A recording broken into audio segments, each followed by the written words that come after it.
Assalamualaikum guys, halo apa kabar? Semoga kalian semua dalam keadaan sehat ya, dan yang sedang sakit semoga cepat sembuh amin. Kali ini saya akan menceritakan kisah nyata yang berjudul Iri Seorang Kakak. Yuk kita mulai. Memang, selama beberapa bulan Dayat tak bekerja, italah yang kini menanggung beberapa kebutuhan rumah tangga mereka berdua. Bukan karena Dayat tak mampu menghasilkan uang, tapi memang rumah tangganya terlihat aneh. Apapun yang dikerjakan Dayat untuk mencari uang selalu diakhiri dengan kegagalan. Wajah Dayat kembali murung melihat Ita istrinya, kini perutnya semakin membesar. Namun tak ada satupun usaha Dayat yang membuahkan hasil. Hingga satu waktu Dayat memutuskan pergi ke saudaranya yang bekerja sebagai penjual tahu kuning keliling. Singkat waktu Dayat berbincang dengan kakaknya yang bernama Cecep untuk ikut berjualan tahu keliling.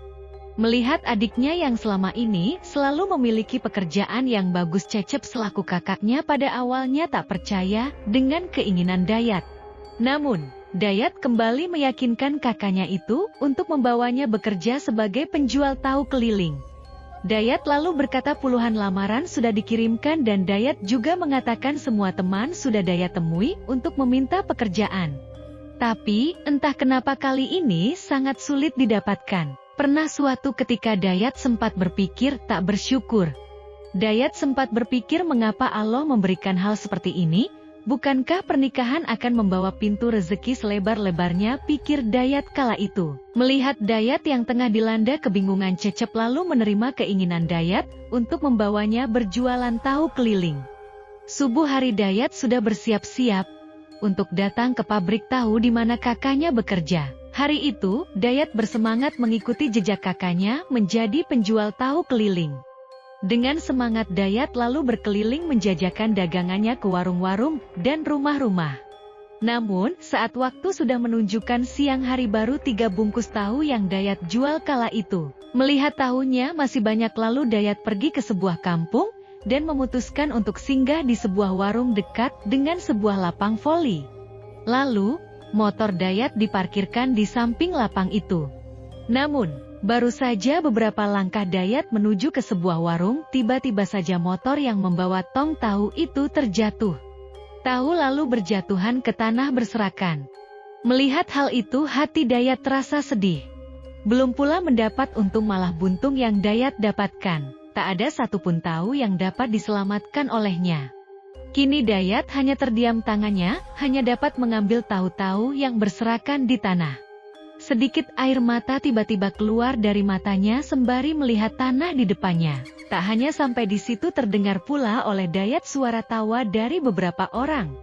Namun saat melihat ke arah suara tersebut tak ada satupun orang yang Dayat lihat. Dengan wajah muram Dayat lalu menghubungi kakaknya Cecep untuk memberitahukan keadaannya kini. Cecep lalu membantu Dayat untuk membayar sebagian tahu yang telah jatuh itu. Cecep pun kemudian menenangkan Dayat agar tidak sedih atas kejadian tersebut. Sore hari Dayat lalu memutuskan untuk pulang ke rumah. Hati dan pikirannya sangat kalut dan merasa tak berguna. Istri Dayat, Ita, pun melihat keadaan Dayat dan menanyakan apa yang membuat Dayat merasa sedih. Kenapa masih muram, bukankah sekarang ada pekerjaan? Tanya Ita saat itu.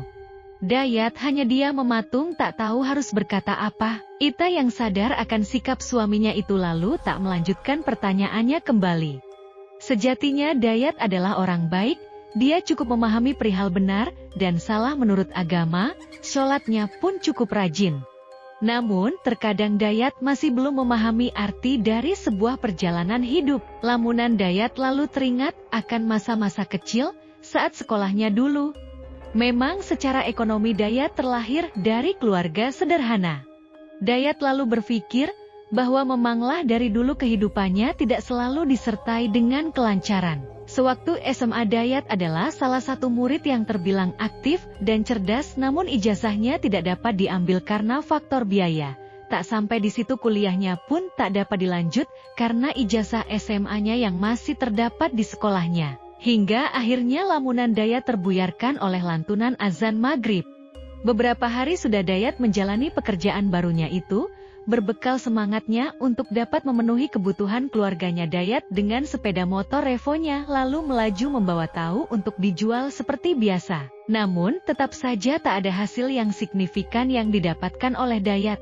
Penghasilan penjualan tahunya tak lekas membuat ekonomi Dayat membaik. Tak seperti pedagang lainnya yang kerap membawa 100.000 di 200.000 perharinya. Bagi Dayat membawa hasil 30.000 pun sangat sulit. Pembeli seolah enggan membeli tahu yang dibawanya, hingga akhirnya Dayat angkat tangan dari pekerjaannya itu. Hal itu terus berlanjut hingga waktu seminggu, saat waktu lahiran istrinya. Tak sepeser uang pun yang dikumpulkan oleh Dayat dari hasil jualannya menjajakan tahu keliling. Mertua Dayat juga sudah mulai memandang Dayat dengan sebelah mata. Keluarga istrinya yang terbilang cukup berada dari segi sandang pangan dan papan seolah melihat Dayat sebagai menantu yang gagal. Tak cukup sampai di situ, para kerabat dan tetangga rumahnya juga sudah mulai berasumsi mengenai rumah tangga Dayat. Banyak mulut yang terdengar oleh Dayat dan istrinya, dimulai dari pria gagal, akan bercerai hingga sampai dicap sebagai menantu pemalas, semua sudah sampai di telinga Dayat dan Ita. Dengan lapang dada Dayat terima cemoohan semua. Lalu, dengan berat hati melihat kini tak ada uang yang dipegang Dayat. Kemudian Dayat bermaksud pergi ke rumah orang tuanya untuk meminjam beberapa uang untuk persiapan persalinan Ita. Namun, uang yang didapatkan Dayat dari hasil meminjam itu tak dapat memenuhi kebutuhannya. Hanya 500.000 yang Dayat dapat, itu pun hasil dari ibunya menjual gelangnya. Dayat lalu berkata kepada ibunya, bahwa secepat mungkin Dayat akan mengganti emas ibunya itu. Dayat lalu memutuskan untuk menginap di rumah orang tuanya selama 2 hari. Dan, disinilah semua keanehan dialami Dayat. Saat malam hari lepas sholat Isya, dan membaca Al-Quran, Dayat secara tak sadar kemudian tertidur di atas sajadah. Dayat kemudian bermimpi melihat sosok perempuan yang wajahnya tertutup rambut menjuntai. Di dalam mimpinya Dayat seolah akan diterkam oleh wanita itu. Tak hanya itu, Dayat juga melihat 4 sosok di belakang si wanita itu. Terlihat satu sosok tubuh, tanpa kepala mengenakan jubah hitam, di sampingnya juga ada makhluk dengan kepala saja yang melayang, sedang 2 sosok lainnya seperti sosok pocong memandang Dayat dengan tatapan tajam. Dalam mimpinya Dayat seperti ditarik oleh mereka hingga Dayat berteriak. Seperti bukan di dalam mimpi, hal itu terjadi seperti nyata.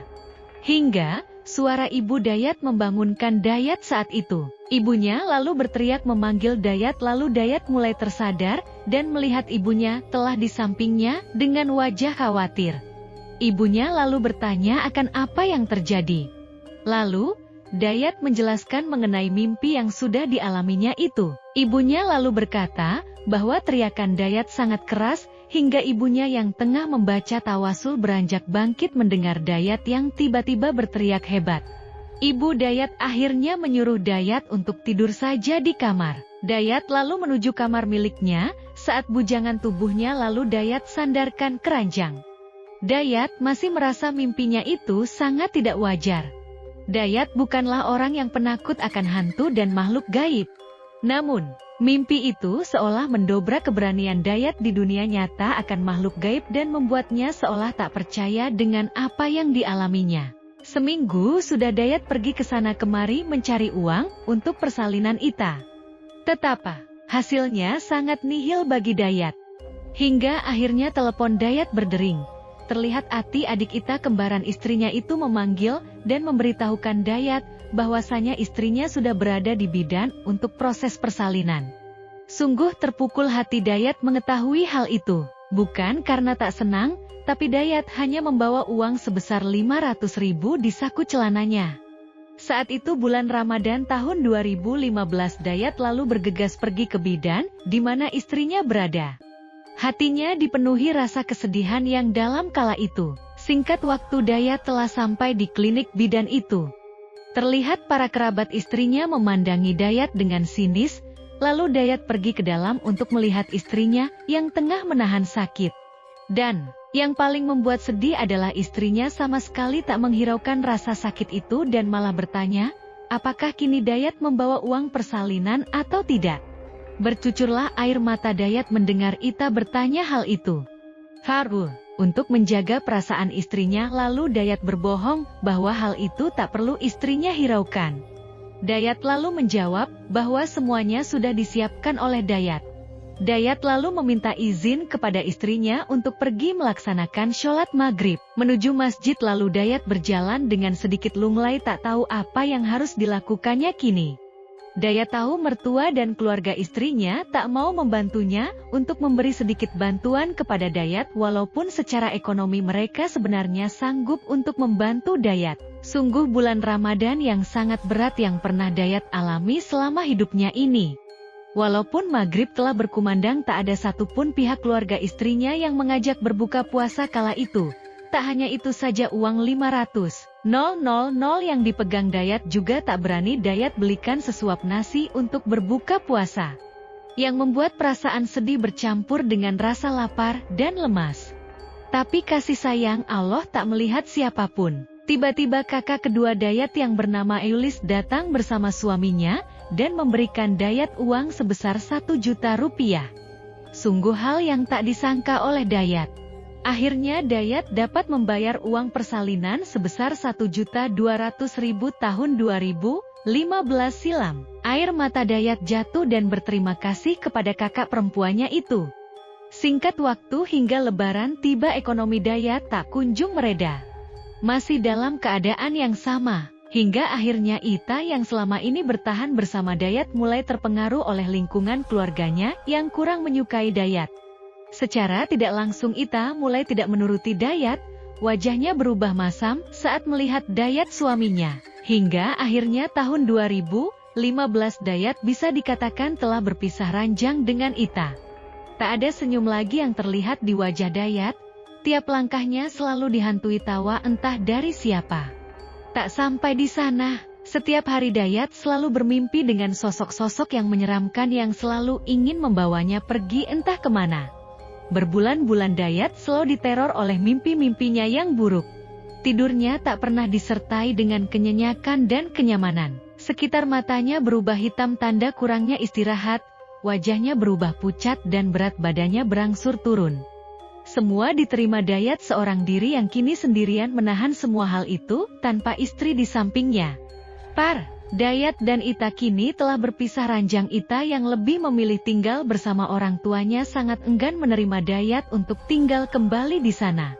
Lalu Dayat memutuskan untuk tinggal sementara bersama orang tuanya kembali. Kini Dayat sangat menyedihkan. Di malam hari diteror mimpi buruk dan siang hari dihempas sedihnya mencari penghasilan yang tak kunjung tiba. Setahun sudah rumah tangga Dayat berjalan ditutup dengan sedihnya pisah ranjang dan tak dapatnya pekerjaan. Namun, Dayat tetap menjalani hidupnya suka maupun duka. Hingga akhirnya Februari 2016 Dayat mendapatkan pekerjaan kembali di sebuah perusahaan distributor di kota Bandung. Dengan semangat Dayat bekerja untuk merubah kembali ekonominya yang sempat terpuruk. Meskipun kini selama hampir setengah tahun Dayat tak bersama istri, namun kasih sayang demi anaknya sangat membara. Sedikit demi sedikit Dayat mulai membangun pondasi ekonominya. Tapi, tetap saja godaan hidupnya kembali terjadi. Entah mengapa tiba-tiba perusahaan di mana Dayat bekerja ternyata mengalami kebangkrutan, sangat di luar dugaan Dayat yang baru saja bekerja selama 3 bulan di sana. Dayat kembali termenung dengan keadaannya yang selalu mengalami kesialan ini. Dayat tak berani mengatakan semua hal ini terhadap keluarga apalagi istrinya. Hingga 1 bulan berlalu tepatnya Juni akhir 2016 Dayat menerima panggilan dari istrinya yang meminta jatah untuk anaknya. Tentu saja tak ada uang di tangan Dayat. Ita hanya tahu Dayat sudah bekerja dan belum mengetahui akan kebangkrutan perusahaan di mana Dayat bekerja. Dengan memberikan alasan bahwa gajinya terdapat gangguan payroll, Dayat berinisiatif untuk menemui teman lamanya yang kini menjadi pengusaha cilok. Dayat kini berniat untuk kembali menjadi pedagang dengan menjual cilok secara berkeliling. Apapun Dayat lakukan demi mempertahankan rumah tangganya yang hampir di ujung tanduk kala itu. Singkat waktu malam minggu Dayat berencana menemui Cepi teman lamanya yang kini mempunyai usaha sebagai bandar cilok. Waktu itu, jam 9 malam tepatnya Dayat akan menemui Cepi temannya. Dengan berharap bahwa pekerjaan ini akan menolongnya, Dayat pun menarik pedal motornya menuju kediaman Cepi. Lingkungan rumah Cepi memang tidaklah mudah dijangkau. Harus melewati gang sempit dan melalui beberapa kebun. Lalu di perjalanan Dayat secara tak terduga bertemu dengan Cepi sedang mengendarai motor. Saat itu sangat jelas bahwa Cepi melihat Dayat menuju rumahnya. Namun, yang sangat aneh adalah Cepi hanya melihat Dayat tanpa berkata sepatah kata pun. Melihat Cepi yang mungkin pergi akan keperluannya, Dayat lalu mengurungkan niatnya untuk bertemu dengan Cepi. Dayat pun memutar kembali motornya untuk lekas kembali pulang. Esok hari pagi jam 9 pagi lalu Dayat kembali menerima panggilan telepon dari Cepi temannya. "Halo Yat, kenapa ditunggu tadi malam kamu gak datang?" tanya Cepi via telepon. Dayat lalu berkata bahwa tadi malam Dayat sudah pergi ke rumahnya. Namun, di perjalanan Dayat melihat Cepi pergi entah kemana menaiki motornya. Dan, yang membuat hal ini sangat aneh adalah Cepi malam itu sama sekali tidak pergi kemanapun, Cepi hanya diam menunggu Dayat di rumahnya. Pikiran Dayat semakin tak percaya dengan apa yang dialaminya itu. Tanpa memikirkan hal yang lebih jauh, Dayat lalu kembali berniat menemui Cepi di pabrik pengolahan cilok milik Cepi di sebuah tempat dekat dengan sekolah angkatan udara di daerahnya. Tanpa basa-basi Dayat akhirnya meluncur ke tempat yang sudah ditentukan. Singkat waktu akhirnya Dayat memulai pekerjaannya menjadi pedagang cilok keliling. Pekerjaan ini Dayat jalani dengan semangat. Beberapa hari sudah Dayat berjualan seperti biasa, hasil yang didapatkan belumlah besar. Namun, dari segi penghasilan berjualan cilok ternyata sedikit lebih baik dibanding menjual tahu keliling. Selama 3 hari bekerja Dayat akhirnya dapat mengumpulkan uang untuk membeli susu danco bagi anaknya.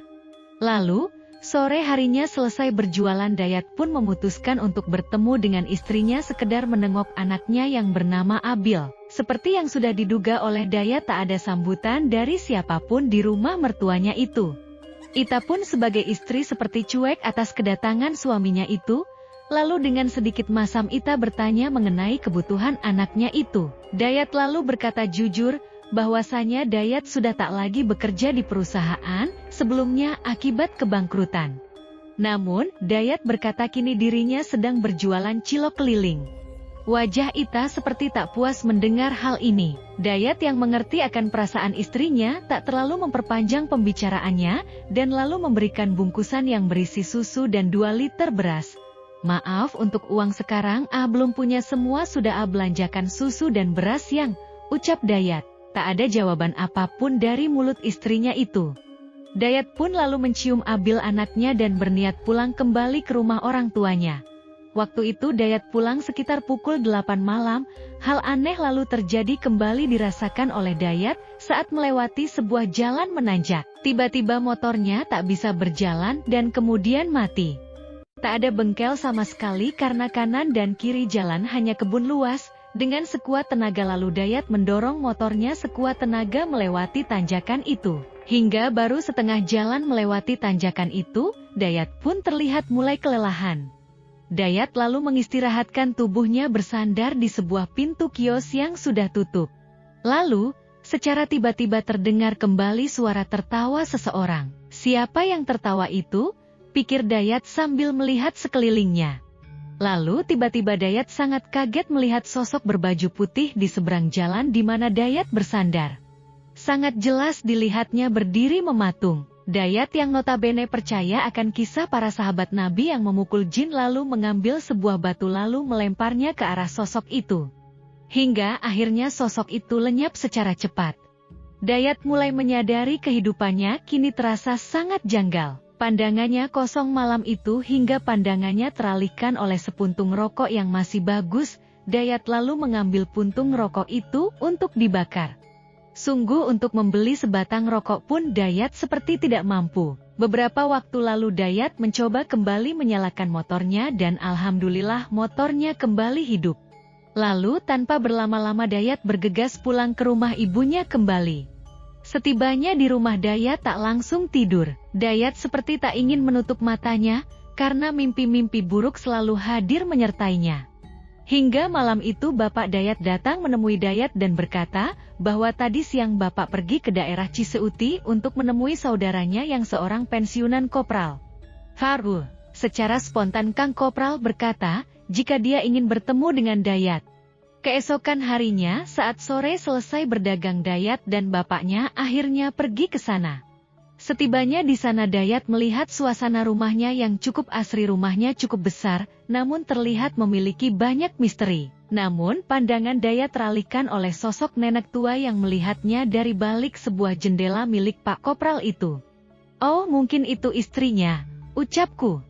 Hingga akhirnya Bapak masuk ke dalam bersama Dayat dan terlihat sosok Pak Kopral yang sedang duduk di sofa miliknya. Bapak lalu berkata kepada Pak Kopral, "Enak ya kalau hidup sendiri di rumah sebesar ini," ucap Bapak Dayat bercanda dengan Pak Kopral. "Sendiri? Di rumah ini? Lalu nenek tua di balik jendela itu siapa?" pikir Dayat kebingungan. Oke guys, sampai di sini dulu ceritanya ya, lanjut nanti di part selanjutnya. Jika tidak mau ketinggalan cerita selanjutnya silahkan subscribe, like, dan share ya guys. Dan jangan lupa aktifkan tombol loncengnya juga supaya jika nanti saya upload part selanjutnya kamu jadi orang pertama yang mendengarkan. Makasih guys.